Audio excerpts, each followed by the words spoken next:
सोलापूर महानगरपालिकेमधील 249 रोजंदारी बदली कामगारांना सेवेत कायम करण्याच्या संबंधानं माननीय महापौर विनायकजी कोंडाल साहेब यांनी 6 जुलै 2026 ला बैठक घेतली सर्व कामगार संघटनांची आणि त्यामध्ये ठरवलं होतं की 20 तारखेच्या बोर्डामध्ये या कामगारांना कायम करण्याचा प्रस्ताव ठराव रूपाने मंजूर करू अशा पद्धतीनं आश्वासन दिलं असताना प्रशासनाच्या हलगर्जीपणामुळे या सभागृहात प्रस्ताव आला नाही, तो ठराव होऊ शकला नाही। ही बाब माननीय महापौरांच्या कानावर घालण्यासाठी आज आम्ही आलो असता महापौर साहेब आज काय महापालिकेत आलेले नाहीत। तत्पूर्वी मी पक्षनेते माननीय नरेंद्र काळे साहेब आणि माननीय स्थायी समितीच्या अध्यक्षा माननीय रंजिता चाकोते मॅडम यांना भेटून त्यांना या बाबतीमध्ये चर्चा केली।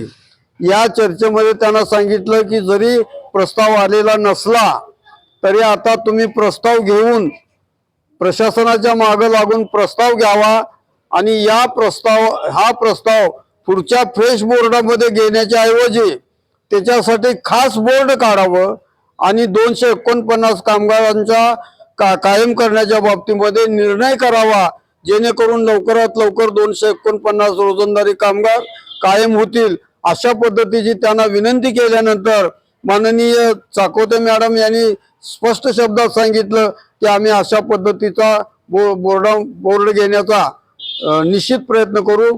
त्याचबरोबर सभागृह नेते माननीय नरेंद्र काळे साहेब यांनी तर प्रामुख्याने सांगितलं कोणत्याही परिस्थितीमध्ये येत्या 28 तारखेला 27 ते 28 तारखेला अशा पद्धतीचं खास बोर्ड घेऊन या 249 कामगारांना कायम करण्याचा प्रस्ताव आम्ही ठराव रूपाने मंजूर करून शासनाकडे पाठवण्याचा योग्य तो निर्णय आम्ही घेणार आहोत आणि त्याबद्दल शासन करावू नये।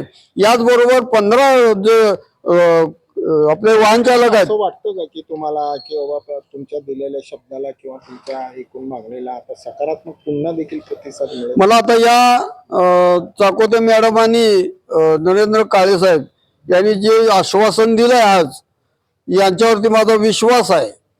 जर या विश्वासाप्रमाणे जर काम नाही झालंच तर मग मात्र मी महानगरपालिकेमध्ये तीव्र स्वरूपाचं आंदोलन करणार आहे।